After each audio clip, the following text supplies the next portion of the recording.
44,605 करोड़ रुपए की देश की पहली बड़ी नदी जोड़ो परियोजना।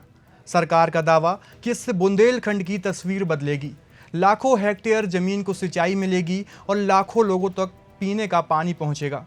लेकिन इस परियोजना की जद में आने वाले आदिवासी परिवार अब अपने जल, जंगल, जमीन, मुआवजे और पुनर्वास को लेकर सवाल उठा रहे हैं। छतरपुर में लंबे समय से चल रहे इस विरोध की गूंज अब दिल्ली तक पहुंच गई है।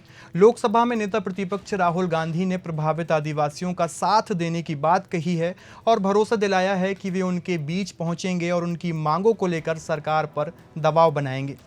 नमस्कार, आप देख रहे हैं पैप्टिक टाइम न्यूज़ और मैं हूं आपके साथ आयुष शुक्ला। आज की इस खबर में राहुल गांधी केन बेतवा लिंक परियोजना में क्या आगे आकर अपना समर्थन देंगे, इस विषय पर बात करेंगे।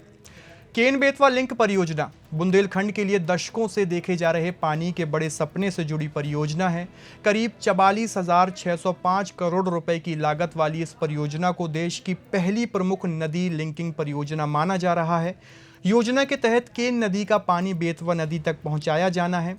इसके लिए दोहड़न बांध, लिंक नहर और इससे जुड़े दूसरे जल संसाधन प्रोजेक्ट तैयार किए जाने हैं। सरकार के मुताबिक इस परियोजना से मध्य प्रदेश और उत्तर प्रदेश के सूखा प्रभावित बुंदेलखंड क्षेत्र को बड़ा फायदा होगा।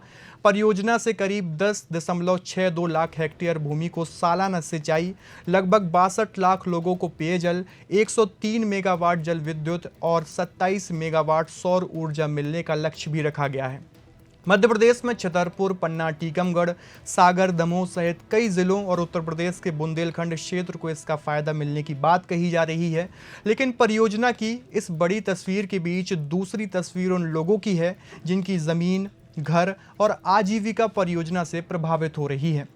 छतरपुर जिले में केन बेतवा लिंक परियोजना और दूसरे जल प्रोजेक्टों से प्रभावित आदिवासी परिवार पिछले कुछ समय से मुआवजे, पुनर्वास और अपने अधिकारों को लेकर आंदोलन करते रहे हैं। जुलाई में छतरपुर के कुपी गांव के पास बराना नदी किनारे करीब 15 दिनों तक आंदोलन चला। प्रदर्शनकारियों ने अपनी मांगें उठाने के लिए जल सत्याग्रह, चिता सत्याग्रह और प्रतीकात्मक फांसी सत्याग्रह जैसे विरोध के तरीके अपनाए। आंदोलन करने वाले परिवारों का आरोप है कि जमीन अधिग्रहण और पुनर्वास की प्रक्रिया में उनकी समस्याओं का पूरी तरह समाधान नहीं हुआ। उनकी मांग है कि जिन परिवारों की जमीन और आजीविका परियोजना से प्रभावित हो रही है, उन्हें उचित मुआवजा, सम्मानजनक पुनर्वास और भविष्य की आजीविका की स्पष्ट व्यवस्था दी जाए। और अब इस आंदोलन को राहुल गांधी का खुला समर्थन मिला है। राहुल गांधी ने केन बेतवा लिंक परियोजना से प्रभावित आदिवासी प्रतिनिधियों की समस्याओं और मांगों को अपने सामने रखते हुए कहा है कि इस लड़ाई में वे और कांग्रेस प्रभावित परिवारों के साथ है। राहुल गांधी ने यह भरोसा भी दिलाया है कि वे प्रभावित क्षेत्र में पहुंचेंगे और आदिवासियों की मांगों को लेकर सरकार पर दबाव बनाएंगे। इससे पहले राहुल गांधी इस मुद्दे को संसद में भी उठा चुके हैं। अगस्त की शुरुआत में लोकसभा में केन बेतवा परियोजना से प्रभावित आदिवासियों के विस्थापन और पुनर्वास से जुड़ा सवाल उठाया गया था। केंद्र सरकार की ओर से दिए गए जवाब में बताया गया है कि भूमि अधिग्रहण और पुनर्वास की कार्यवाही संबंधित राज्य सरकारों और परियोजना प्राधिकरण के स्तर पर की जा रही है। सरकार के आधिकारिक जवाब के मुताबिक परियोजना के पहले चरण में वर्ष 2016 में तैयार किए गए 1913 परियोजना प्रभावित परिवारों यानी कुल 8,339 लोगों के विस्थापन का उल्लेख था। इनमें 648 परिवार अनुसूचित जनजाति वर्ग के बताए गए हैं, यानी परियोजना से लोगों के प्रभावित होने की बात सरकारी रिकॉर्ड में भी दर्ज है। हालांकि आंदोलन से जुड़े आदिवासी प्रतिनिधियों के अपने दावे इससे अलग और ज़्यादा व्यापक हैं। राहुल गांधी के साथ साझा किए गए वीडियो में एक आदिवासी प्रतिनिधि ने दावा किया है कि परियोजना से 21 आदिवासी बाहुल्य गांव, हजारों परिवार और बड़े क्षेत्र की जमीन प्रभावित होगी। इसी बातचीत में करीब 11,500 एकड़ जमीन और लगभग 46 लाख पेड़ों के प्रभावित होने का दावा भी किया गया है। हालांकि ये आंकड़े आंदोलनकारी प्रतिनिधियों के दावे हैं और इन्हें सरकारी आंकड़ों से अलग करके देखना जरूरी है। दूसरी तरफ केन बेतवा लिंक परियोजना प्राधिकरण के उपलब्ध आधिकारिक रिकॉर्ड भी इस पूरे मामले की दूसरी तस्वीर सामने रखते हैं।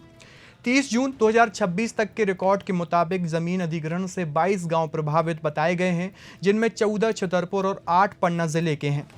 प्राधिकरण के अनुसार जमीन अधिग्रहण के लिए तय मुआवजे का बड़ा हिस्सा वितरित भी किया जा चुका है। यानी विवाद अब सिर्फ इस बात का नहीं है कि मुआवजा दिया गया है या नहीं, बड़ा सवाल यह है कि क्या प्रभावित परिवार मुआवजे और पुनर्वास की मौजूदा व्यवस्था से संतुष्ट हैं। क्या हर वास्तविक प्रभावित परिवार की पहचान हुई है, जिनकी आजीविका जंगल और जमीन पर निर्भर थी? उनके भविष्य की व्यवस्था क्या होगी और परियोजना पूरी होने से पहले पुनर्वास की प्रक्रिया किस स्तर पर पूरी होगी? यही बिंदु हैं जहां केन बेतवा लिंक परियोजना का विकास वाला पक्ष और विस्थापन वाला पक्ष आमने सामने दिखाई देता है। सरकार का कहना है कि यह परियोजना लंबे समय से पानी की कमी झेल रहे बुंदेलखंड के लिए गेम चेंजर साबित हो सकती है। लाखों हेक्टेयर खेतों को सिंचाई मिलने से खेती को फायदा होगा, पेयजल संकट कम होगा और क्षेत्र में रोजगार तथा आर्थिक गतिविधियां भी बढ़ सकती हैं।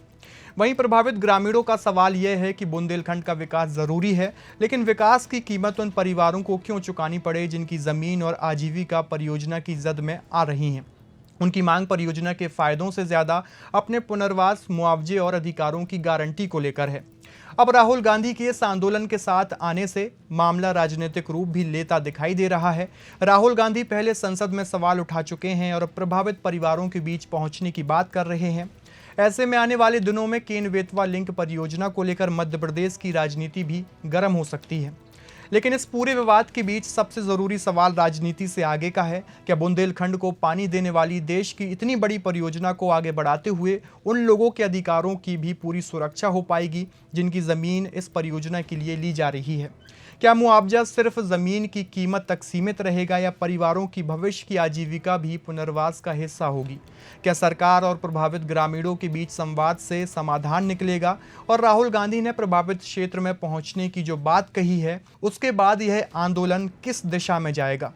एक तरफ 44,605 करोड़ रुपए की परियोजना है जिसके लिए बुंदेलखंड के लाखों लोगों तक पानी पहुंचाने का दावा किया जा रहा है। दूसरी तरफ वे परिवार हैं जो कह रहे हैं कि विकास जरूरी है, लेकिन उनकी जमीन, आजीविका और अधिकारों की कीमत पर नहीं। अब राहुल गांधी ने इन आदिवासी परिवारों के संघर्ष में साथ खड़े होने और उनके बीच पहुंचने की बात कही है। ऐसे में केन बेतवा का मुद्दा सिर्फ नदी जोड़ने की परियोजना नहीं, बल्कि विकास के साथ न्यायपूर्ण पुनर्वास की बड़ी परीक्षा भी बनता जा रहा है। केन और बेतवा का पानी बुंदेलखंड की तस्वीर कितना बदलेगा, यह परियोजना पूरी होने के बाद सामने आएगा। लेकिन उससे पहले सबसे बड़ा सवाल यही है कि परियोजना से प्रभावित लोगों को उनका पूरा हक और भरोसा कब तक मिलेगा। आपकी इस पूरी खबर को लेकर क्या राय है? अपनी प्रतिक्रिया कमेंट बॉक्स में ज़रूर दीजिए। देखते रहिए पेपरी टाइम। शुक्रिया।